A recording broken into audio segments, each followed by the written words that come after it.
Hey, thanks for joining me on the Bible in Life podcast. My name is John Whitaker, and I'm so glad that you're joining me on this episode of the show.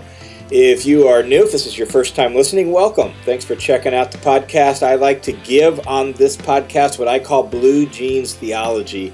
That is theology for everyday life and everyday dress. It just connects with where you and I live every day. So thanks for joining us. If you're a regular listener, thanks for being a part of the show.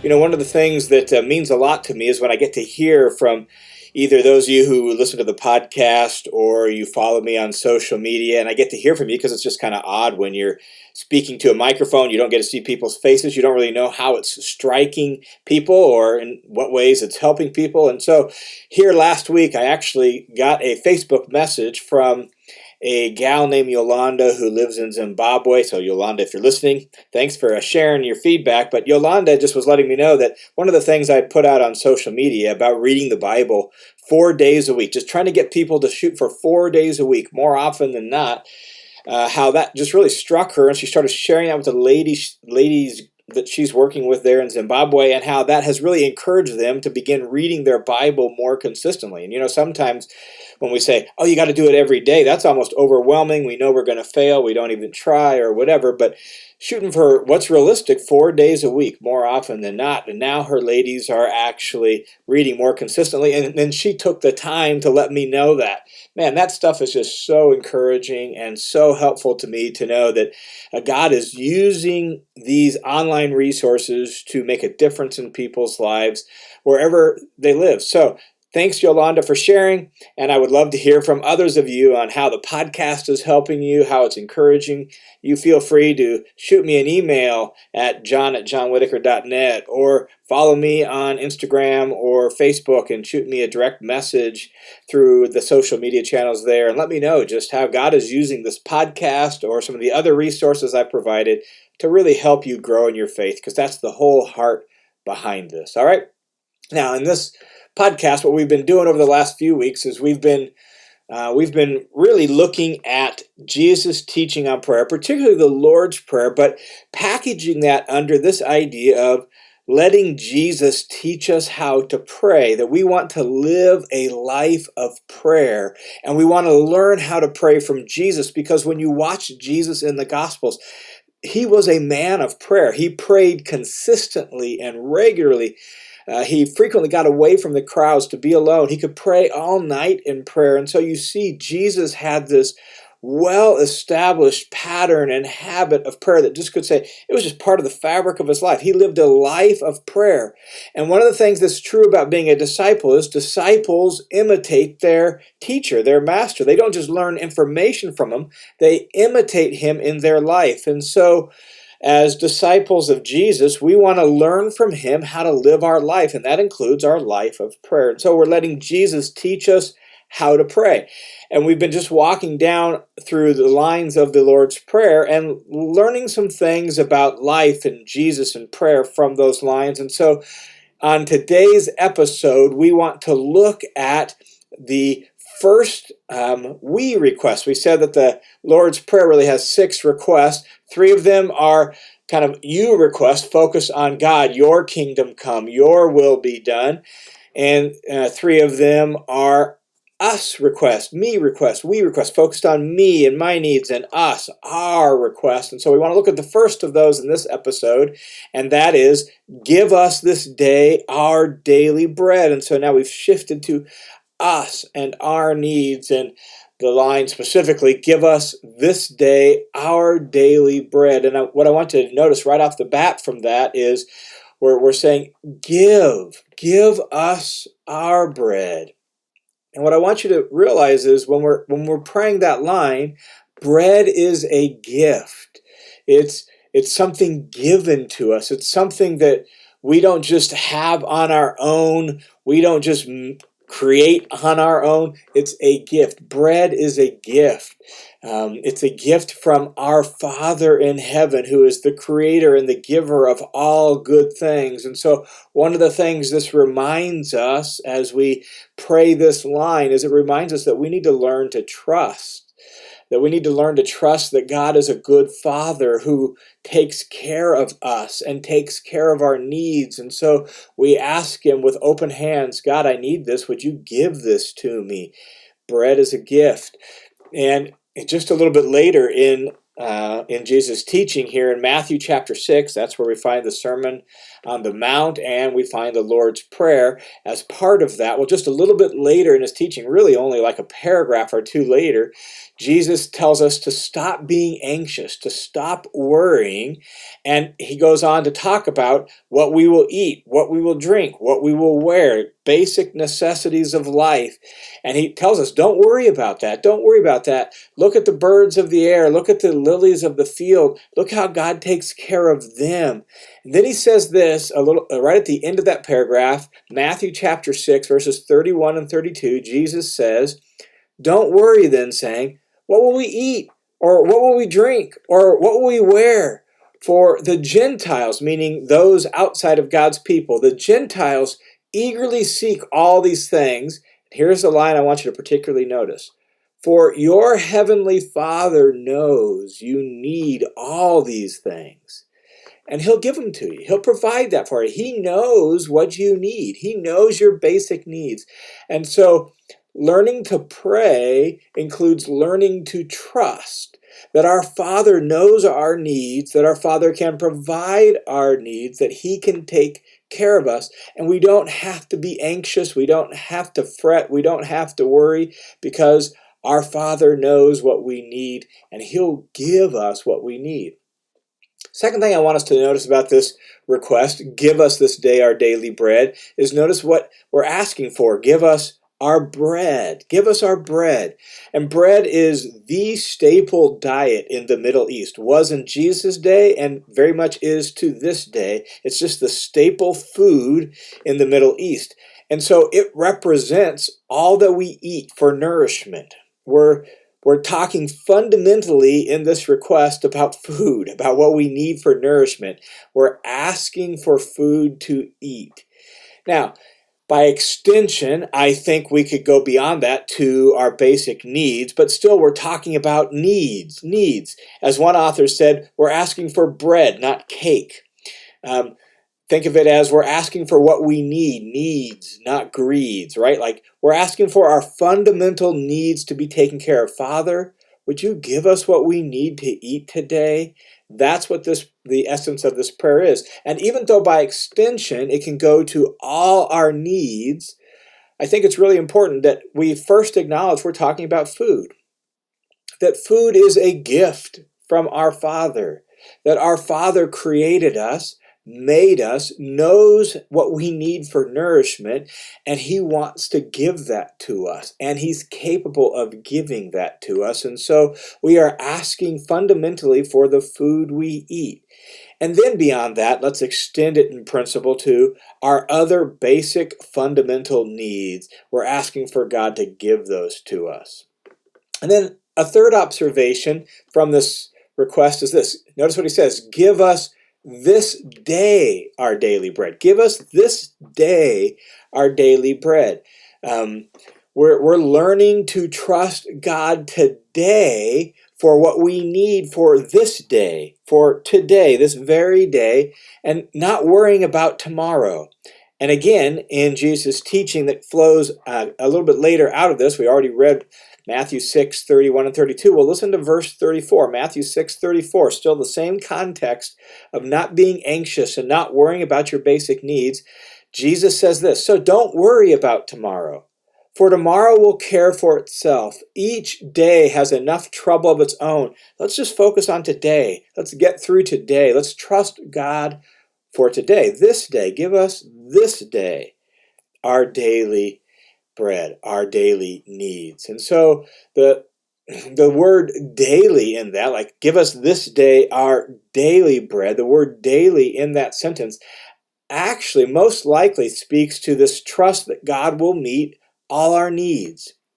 And the word daily, that translation is really only one possible translation. In fact, we don't really know exactly what the Greek word means, because this is the only place in all of Greek literature where this particular word in this particular form shows up.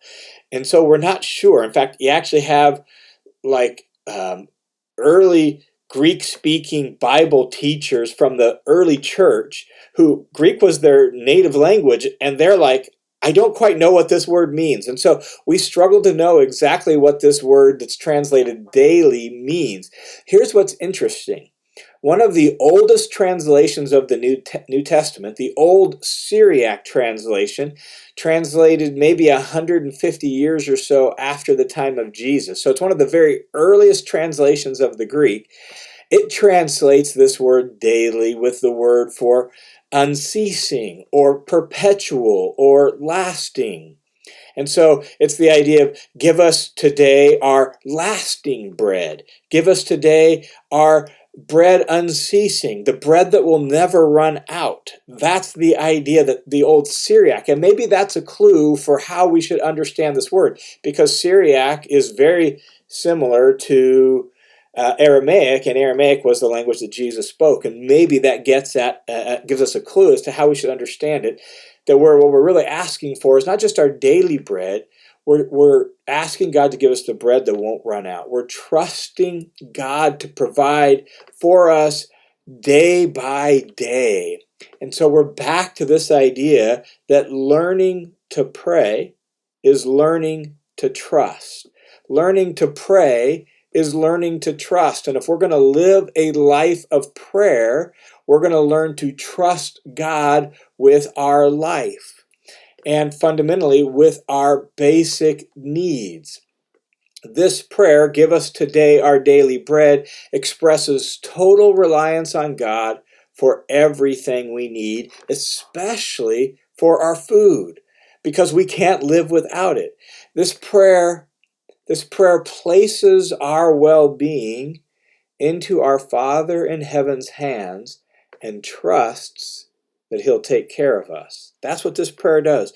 Give us this day our daily bread. Give us this day our bread that won't run out. When we're praying that prayer, we're opening our hands and placing our well-being in God's hands. Now think about that. Think about just taking your whole life, your basic needs of your life, and setting them in someone else's hands. How does that make you feel? How do you respond to that? My initial gut response to that is almost a sense of kind of uptightness in my chest. Why? Because I want to try to take care of my life. And I've been pretty good at times at taking care of my life, right? I've worked hard, paid the bills, and now I'm going to just set my life in someone else's hands, my very well-being in their hands. That's a little bit scary. And so that's why I say we need to learn to trust. Can we trust God with our well-being? Can God actually make sure that we're going to be okay? Can He meet our basic needs? The reality is safety and security is an illusion in the world we live in. The reality is control, being able to control our life, control our future, control the outcomes of our life. That's an illusion. We just don't know that. And so we work so hard to make sure, to secure ourselves, to make sure things are going to be okay. And we set aside money for our retirement plan. And that's wise, and there's smartness to that, right? If we have the extra, let's do that. But ultimately, we don't know what tomorrow holds. And that's Jesus' point later in Matthew chapter 6, is you just don't know what tomorrow holds. But you have a Father in heaven who holds tomorrow. You have a Father in heaven who wants to take care of you, and He is good. Can we trust Him with our well-being? And that's the essence of this prayer. And that's why learning to pray is learning to trust. And so as we grow in our life of prayer, we entrust our well-being to our Father in heaven, and we trust Him to take care of our fundamental basic needs. Now, related to that, a listener of the podcast and a follower on social media actually asked a question. I threw out there, hey, if you have any questions on prayer, let me know what those questions might be, and I'll try to answer them on the show. And one of the questions that came in was, does praying for the same thing over and over again show a lack of trust? In other words, if we keep asking God for the same thing, does that show a lack of trust? And my basic answer to that question is, well, it depends. It depends. And Jesus is assuming we're going to pray, give us this day our daily bread tomorrow. Give us today our daily bread as well, right? Like there's a certain sense in which speaking the same thing to God is normal. Jesus tells us to pray persistently, and that includes praying repeatedly. And yet, we can do so with a big view of God. God, I trust you with my life. I'm just praying this again as a reminder to myself that you are my faithful Father and you are the one who takes care of me. So give me today my daily bread, right? We can pray with a big view of God and a sense of confidence in God. Or we can pray with a sense of anxiety and worry where it's like, I don't know if God will do it. I don't know if he'll actually take care of my needs. And we're really worrying in God's direction. And that's not the same thing as trust. And so it really depends on the spirit in which we're praying the same things over and over again.